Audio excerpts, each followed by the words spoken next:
નડિયાદમાં બનેલી ઘટના બાદ તંત્ર હરકતમાં આવ્યું છે। અમીરગઢ પોલીસ દ્વારા મેડિકલ અને પાર્લર ઉપર 3 દિવસની તપાસ હાથ ધરી છે। ત્યારે અમીરગઢ નડિયાદ તાલુકાના બિલોદરા ગામે મહુધા તાલુકાના બગડુ ગામ 5 લોકોની ભેદી મોતનું કારણ જાણવા પોલીસ તપાસ હાથ ધરી હતી। જે બાદ પોલીસ અને આરોગ્ય વિભાગ ઊંડી તપાસ હાથ ધરતા ત્યાંથી સિરપની ખાલી બોટલો મળી આવી હતી। જે બદલ બનાસકાંઠા જિલ્લામાં પણ જિલ્લા પોલીસ વડા દ્વારા ટીમ એસઓજી અને એલસીબી પોલીસ દ્વારા સમગ્ર બનાસકાંઠા જિલ્લાના પાર્લરો મેડિકલોમાં તપાસ હાથ ધરી છે અને 3 દિવસનો ડ્રાઈવ શરૂ કરાયો છે।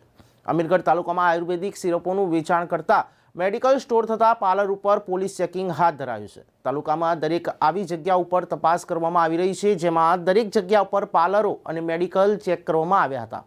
અમીરગઢ તાલુકાના વિસ્તારો આવી જગ્યા ઉપર સ્થાનિક પોલીસ દ્વારા તપાસ હાથ ધરી રહી છે। ત્યારે સમગ્ર જિલ્લામાં એલસીબી એસઓજી ટીમો દ્વારા દરેક વિસ્તારોમાં તપાસ હાથ ધરી છે। જો કોઈ આવી શંકાસ્પદ સિરપોનું વેચાણ કરતું જણાય તો નજીકના પોલીસ મથકે જાણ કરવા બનાસકાંઠા પોલીસે અપીલ કરી છે।